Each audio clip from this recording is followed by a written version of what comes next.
All right, Good to go. good to go.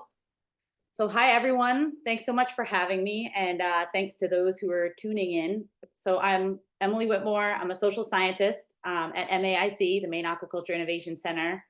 As the name suggests, we're based in Maine, in the U.S. My research focuses on social dimensions of aquaculture, and today I'm going to talk about public perceptions and social license to operate, and how together they can tell a better story about social acceptability of aquaculture overall. So when I was pulling together this talk, I also wanted to highlight the advantage of using mixed methods. So when trying to understand a really complex problem like acceptability of aquaculture.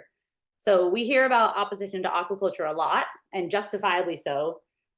Because most farms operate in shared resources, the public is a key stakeholder. They can play a big role in the leasing process in most places and can cause significant delays or even denials. Like I said, I'm in Maine, and we have a very clear criteria that farmers have to meet in order to be awarded their lease. And none of those criteria are whether your neighbor likes you or not, but people can oppose you based on things like navigation, for example. So it really matters what people think. In fact, in Maine, farmers have cited social acceptance as one of the biggest barriers to industry growth.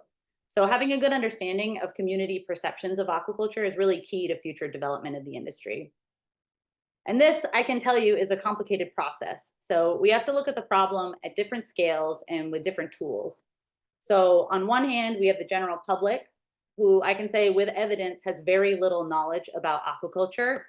I'm guessing that, like me, half of the people you know have no idea what you do. A lot of times I'll use people that I know to test out survey questions about aquaculture, and it reaffirms that every single time. So we have the public, and even though many of them have no opinion whatsoever on aquaculture, it's still important to have a pulse on general sentiment. And even more interesting is being able to tease out what characteristics or values or conditions are linked to positive or negative sentiment. So the primary tool to get at this is survey research. So that's one method. But then thinking about cases of opposition, is it really that the public has negative perceptions of aquaculture, or is it more localized? And this goes back to scale. So to get at the local scale, you can of course use localized surveys, but qualitative research, primarily interviews or focus groups, has a lot of advantages. One primary advantage is that it generates richer data, so you can get at things like values. So I use both qualitative and quantitative methods to look at social acceptability and social license for aquaculture. So I'm going to start at the national and state level with some public perceptions research, and then work my way to the local scale with our recent social license research. Just a bit of an overview. Public perceptions research looks at broad patterns related to specific issues. You can measure perceptions at different scales, and surveys are a really common method for getting generalizable data, meaning that you can take your conclusions and kind of apply them to the population that you're studying. So this isn't the case for all survey research. Surveys that produce the most generalizable data have random samples, meaning that they have randomly selected participants out of the broader sampling frame, and it's usually representative of the population that you're studying. So that really reduces potential bias. So when thinking about aquaculture, survey research is a really great way of assessing how the broader public feels about aquaculture. And then even more interesting is that it allows us to get at what influences those perceptions. So what is it that's driving folks to be in support of or opposed to aquaculture? So I'm going to go through results from a few projects that can help shed some light on this. I'll start with the big question, what the public thinks generally, and then we'll dive into what we know about what's driving those perceptions. So for the studies I'll be talking about, I'm going to use three different data sets. So the first is from a survey that was conducted in 2017 by a team of researchers at the University of Maine. It was national in scope, and it explored decision-making related to sustainable aquaculture. And that team was kind enough to share their data with me, so I did some additional analysis, and I'll talk a bit about the results from that. The second data set is from a panel survey in Maine that's run by the University of New Hampshire Survey Center. That was in June of 2023. We added 12 questions to the poll regarding aquaculture sentiment, familiarity, and then some related value type questions. We're actually about to run a second wave of those questions next month. So if you love survey data as much as me, stay tuned.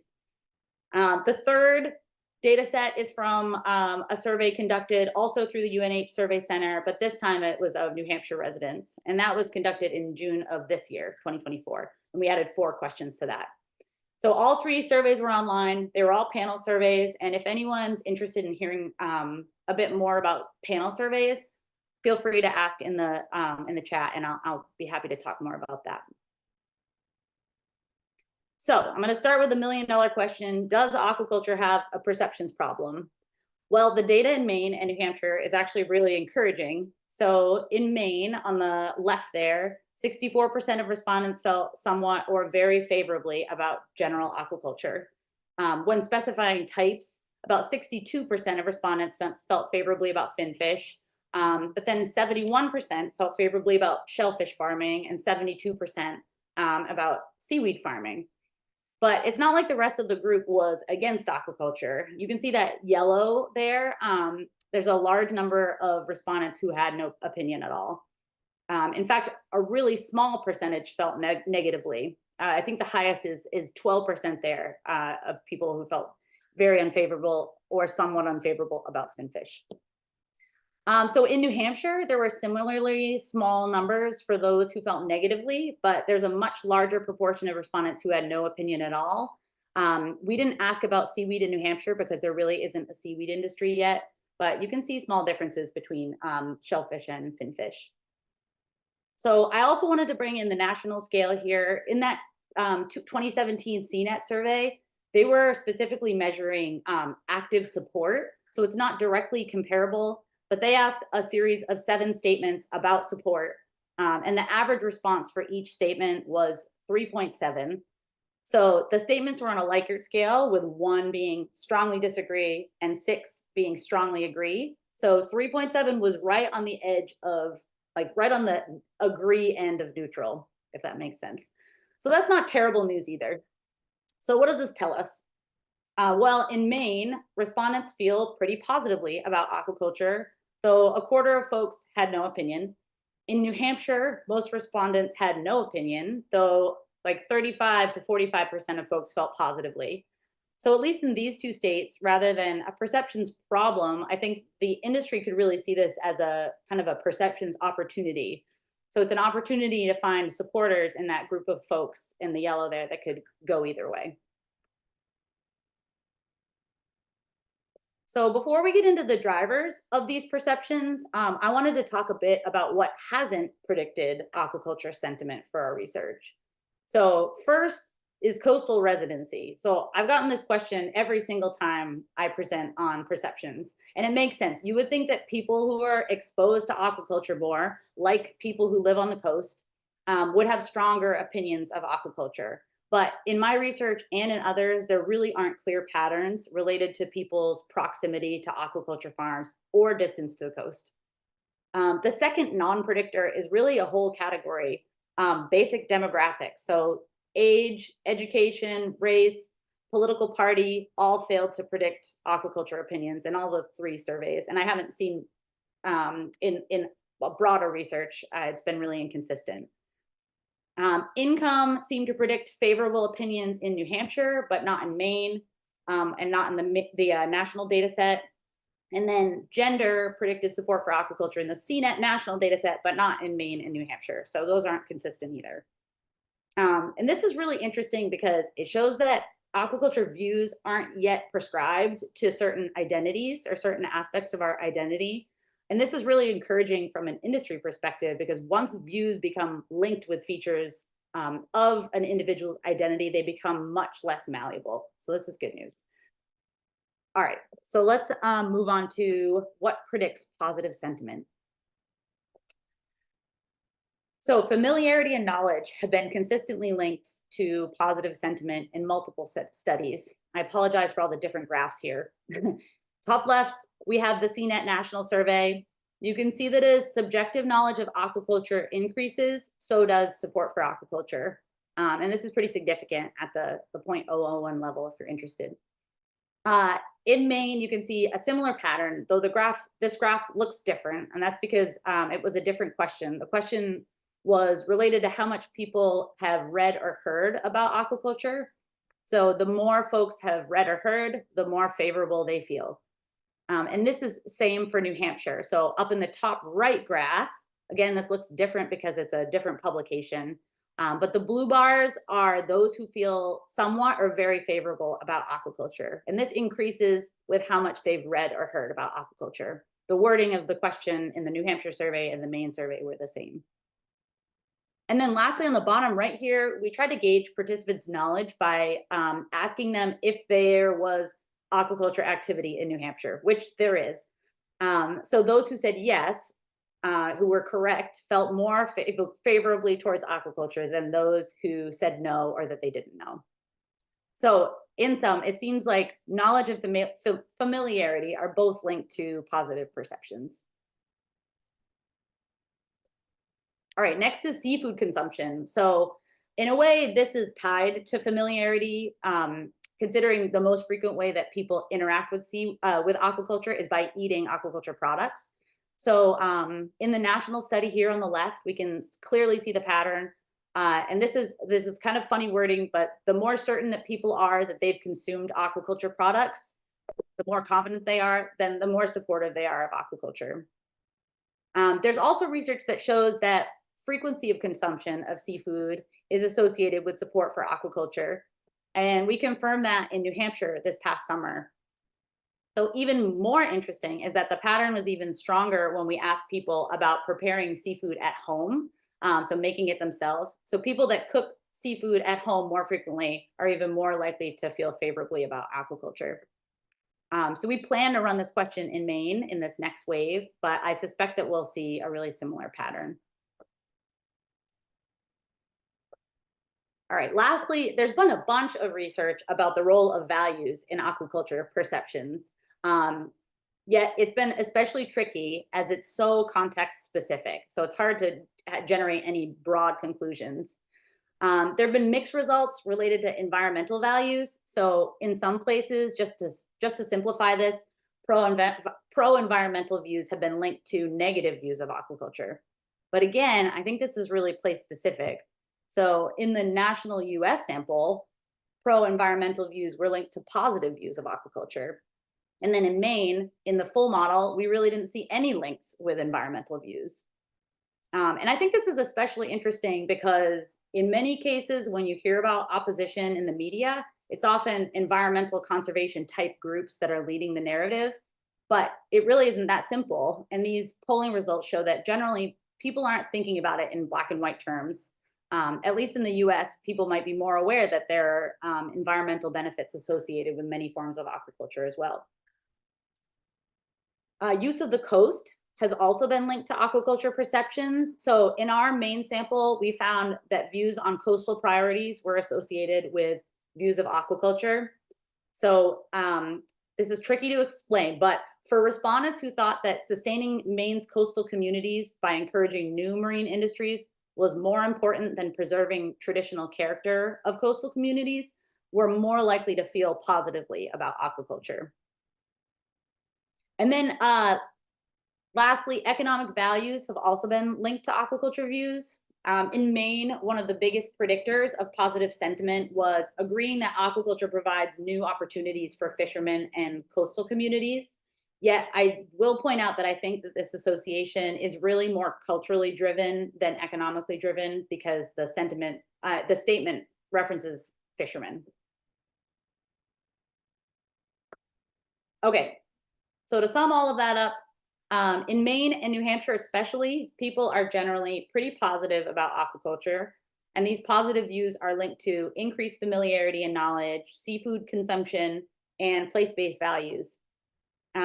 There's a bunch of implications for improving public perceptions, which I'll talk about shortly. But getting back to the main story here. So overall, this is good news. But why then is opposition one of the biggest barriers to growth? So thinking about the local scale, One of our recent projects related to social license to operate helped to shed some light on what kind of opposition farmers are facing and what they're doing to prevent it. So here in Maine, we don't have a ton of influence from out of state NGOs as is seen in some other places. We do have a few very well organized anti aquaculture interest groups, though, and they've been pretty successful in drumming up local opposition for farms that they oppose. But in most cases, opposition for farms in Maine typically comes from landowners, other ocean users, and hyper-local organizations like Friends of groups. And in some cases, these local organizations are actually made up of local landowners. So instead of being caused by a perceptions problem, social opposition, at least in Maine, appears to be more localized. So we're going to zoom in from the national state level to the local level to dig into what farmers are doing about this opposition. We use the social license to operate framework, and I'm just going to give a super brief overview of the term before I get into the project. So the term social license, it originated in the mining industry as a way of describing the informal, ongoing approval or acceptance of a project that's granted by communities. So mining companies across the globe were seeing really varied reactions from the community regarding their projects. So in some cases, communities embraced the mining activity, like incorporating it into their identity, like a mining town. In others, where communities were seeing negative environmental impacts, or in some cases were being relocated against their will, they were seeing communities members organize in protests, at times effectively shutting down their mining operation. So a mining executive started describing this as social license to operate, a continuum that captures community support for a project. So I have a simplified scale here on the slide, and I just want to point out that tolerance or just lack of opposition doesn't mean you have social license. Social license is really about active support for a project where community members are aware and engaged. And then when you have full social license, you reach the point where the community psychologically identifies with the activity, like the mining town or a fishing town, and they'll actively protect that industry if it's threatened. And then lastly, social license is dynamic, so it can change. So companies have to work consistently to gain and maintain that community support. All right. So social license is centered around trust, and researchers have been able to statistically link several company actions and impacts to social license through trust. So key trust generating actions have to do with communication, perceptions of fairness, and community benefits. So generally, gaining social license is the result of earning trust from your stakeholder network. And this is done primarily through on the ground relationship building between the company and the community.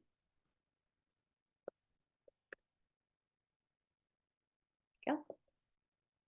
Okay, and lastly, I just want to point out that while social license is often presented as a tool that businesses can use to gain, to prevent potential opposition or manage social risk, there are far-reaching benefits that come with doing social license work.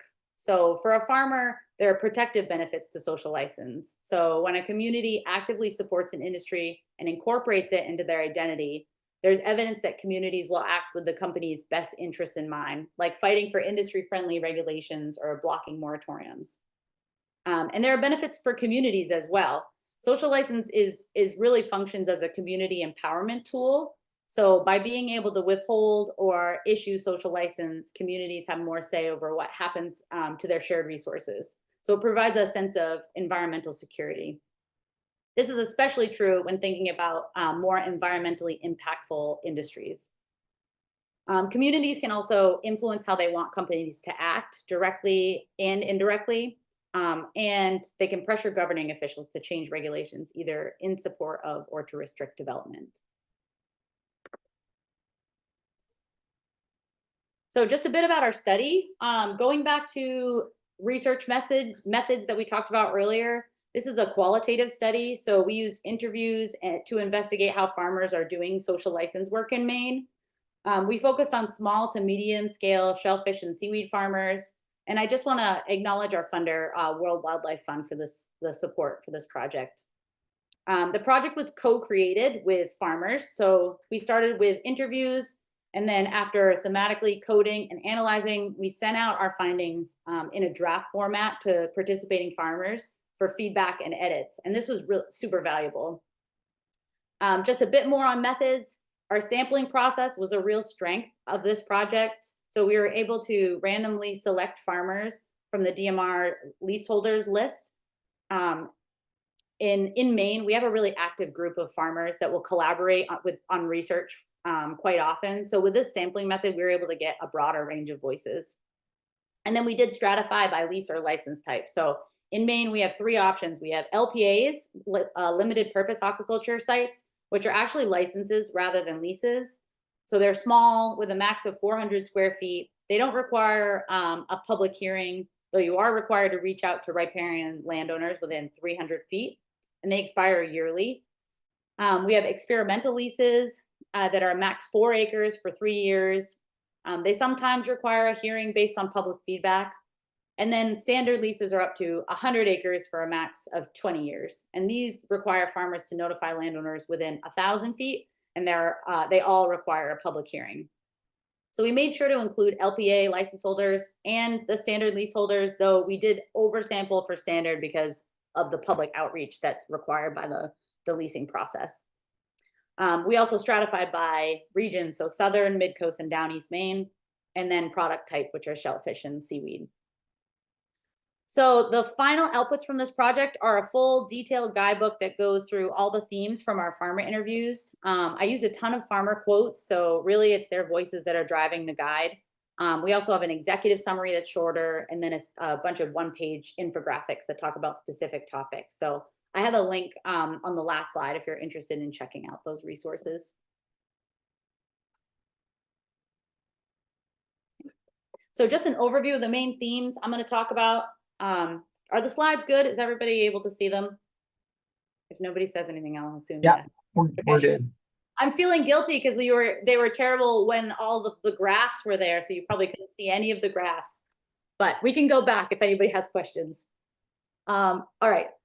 So an overview of the themes I'm going to talk about. We have the importance. I'm just going to stick to two main themes. We have the importance of learning and integrating. So learning about your community and integrating into that community. And then trust generating practices, which outlines specific ways farmers are building trust with their stakeholders.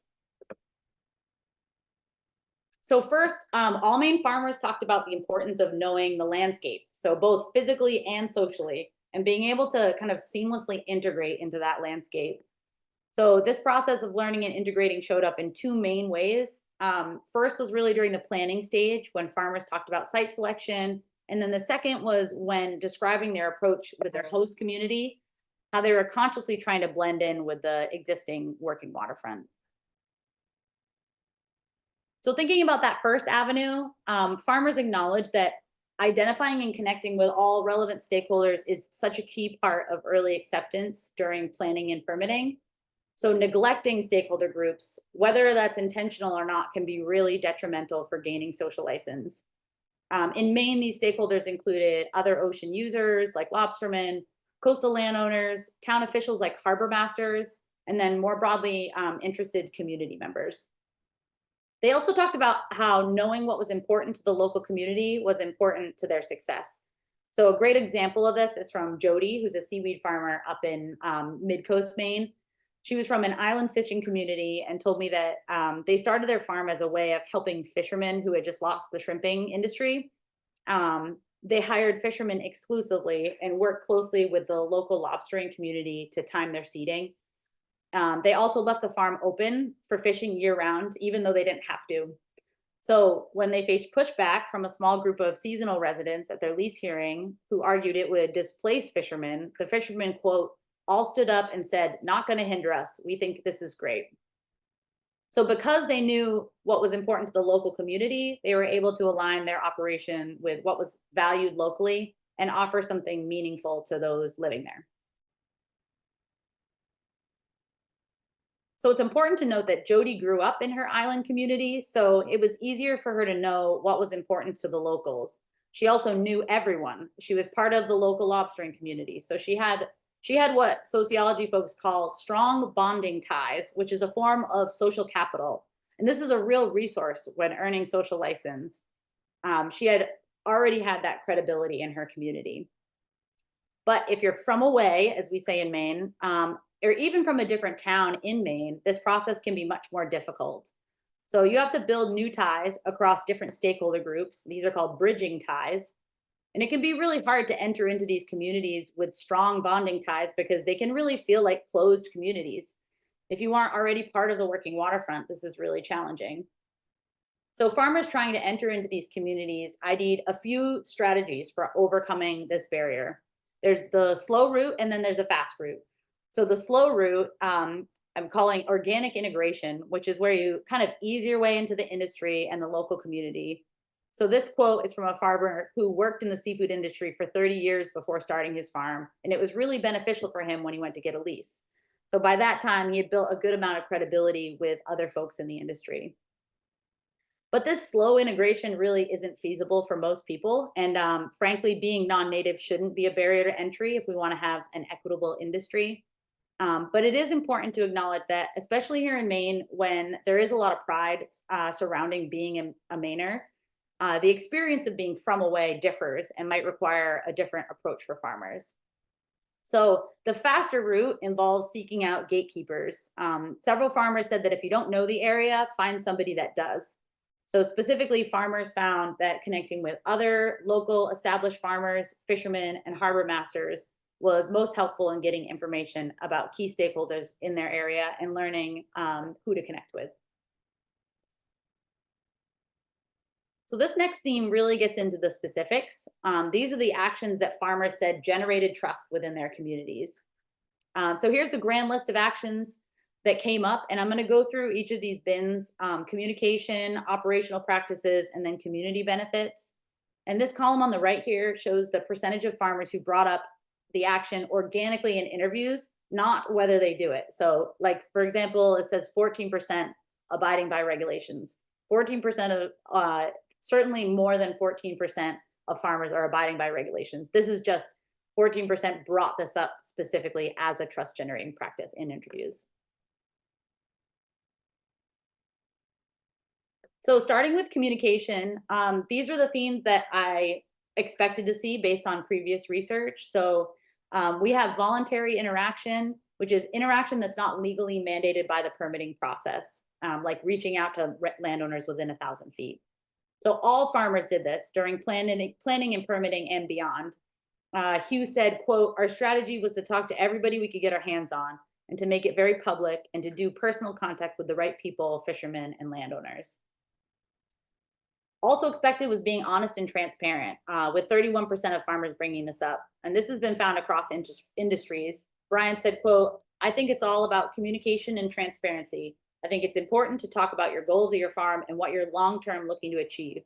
It's one thing to say, oh, hey, I'm just opening up a single LPA when you're planning on putting in 5 acres in 2 years. I think that's important." Consulting and making accommodations was also expected and was cited by 35% of farmers. So this is when farmers made real changes based on community feedback. So Bob is a seaweed farmer. He gave a great example of this. He got a bit of grief from the local lobstermen, a community that he was part of. Um, but after getting that grief, he agreed to take his moorings out in the off season.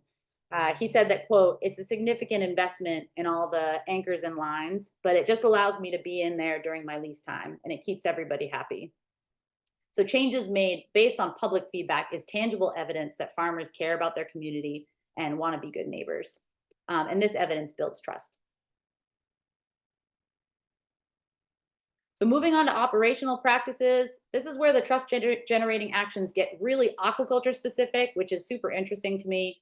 The first theme was about reducing impacts, and this captures minimization that was really motivated by farmers wanting to avoid negative impressions. So they didn't want to be noticed for the wrong reasons. And I thought this was really interesting because it demonstrates how aware farmers are that they're trying to enter into this space that's been dominated by industries like lobstering and fishing for generations. So they're trying to slot themselves in organically alongside these other industries in a way that feels natural. This first farmer talked about using a plastic sorter to keep the noise down, even though it's slower.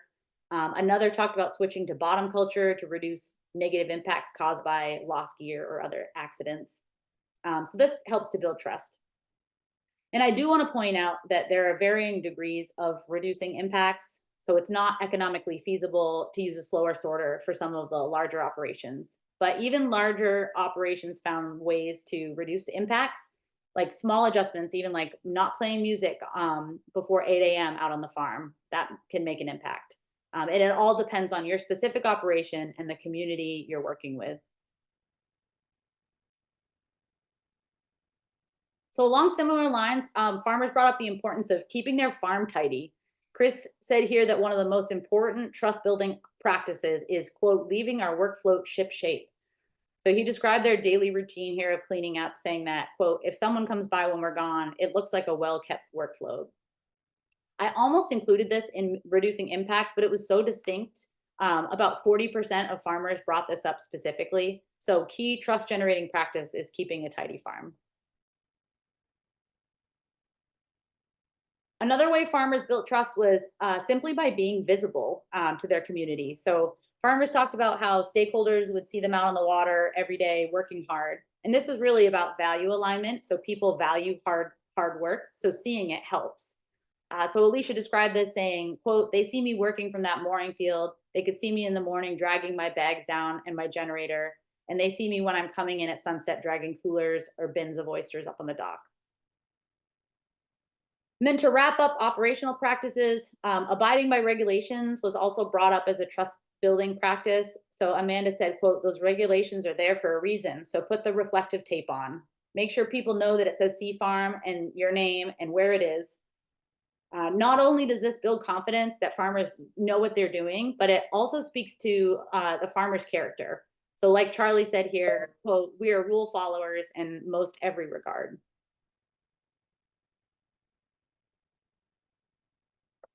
And then tangible community benefits are also super important in generating social license. So when you're operating in common pool resources, in order to gain support, community members need to feel like they're getting something out of it. We know that many forms of aquaculture provide benefits to the ecosystem. They help fight climate change and might even, might be part of the broader solution to food security. But these are really intangible for some people. And so farmers used a variety of strategies to provide meaningful and tangible community benefits. So first, farmers used the product itself as a way of connecting and building relationships with stakeholders. Some talked about how selling locally was a key part of trust building, whether through pop-up sales or at local restaurants. And then others talked about how they would give away free or discounted product to neighbors. And this is an important community benefit, especially when working with riparian landowners. So these landowners are typically, at least in Maine, landowners are typically wealthy. Some live here only seasonally. And the benefits of aquaculture development that are often in the spotlight, like for example, how they contribute to local jobs, those benefits don't necessarily resonate with landowners. So they're experiencing some of the greater impacts, these visual impacts, but they aren't benefiting directly. So some farmers talked about texting their neighbors occasionally and hanging bags of oysters for them off of their docks. And this was a really effective way of engaging. Farmers also talked about filling community needs as an important community benefit. So serving on committees, participating in local schools, or even coaching local sports teams. These were all opportunities for farmers to become more integrated and known within their communities.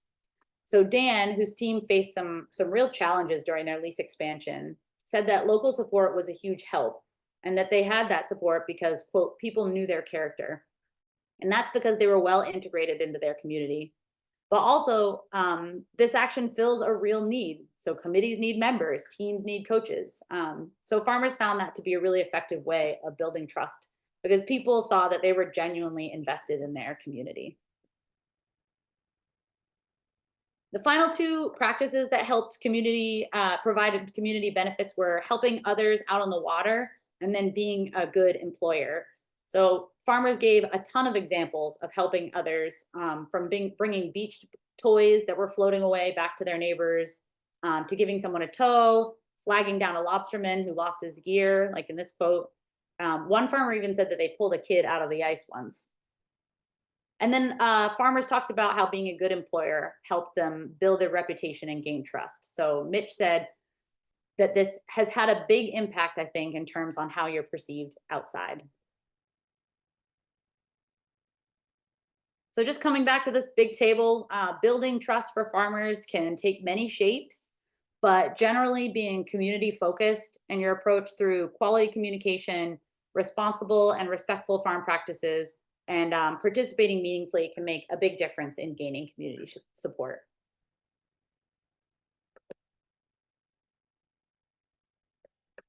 So this project really highlighted the local nature of social license work. So thinking back to public perceptions, we're really looking at two different concepts here. So public perceptions is kind of zooming out, showing broader trends in public opinion.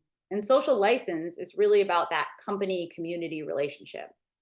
But both are equally important to social acceptance of the industry. So public perceptions exist outside of the individual lease hearing or the LPA application, though they can certainly be influenced by them. And these broad perceptions can really influence the likelihood of a farm being able to earn social license. So in some places where public perceptions are more negative, it's going to be much more difficult to gain the community's trust.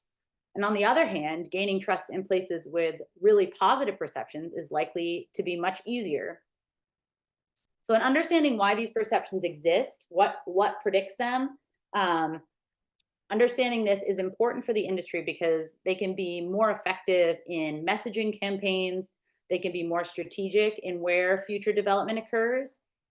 By understanding what leads to negative perceptions, industry members will be better equipped in knowing what to not to do or what to avoid.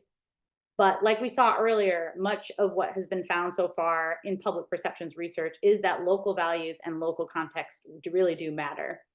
And this comes back to the importance of using mixed methods for these complex problems and investigating at multiple scales. So to wrap up, I thought I'd spend a few minutes talking about the different types of work necessary to really move the needle as a whole. So what's needed is a multi-pronged approach that gets at both the local level and the general public level. So thinking about public perceptions research, this looks like increased outreach and education, initiatives to encourage more seafood consumption, or even education related to preparing farm products at home. And then thinking about the social license research, while it's a ton of work for farmers, the most effective social license work is done by aquaculture farmers in their communities. So for farmers, this looks like community engagement, increased communication, continuing to operate responsibly, and then offering tangible community benefits while using a shared resource. And this work influences both scales. So perceptions work, which would lead to more positive opinions of aquaculture, can make it easier for farmers to gain social license. And social license work can certainly increase positive perceptions of aquaculture. So it's all intertwined and it's all important. So I will end there. Thanks so much for having me, and I'm happy to take any questions.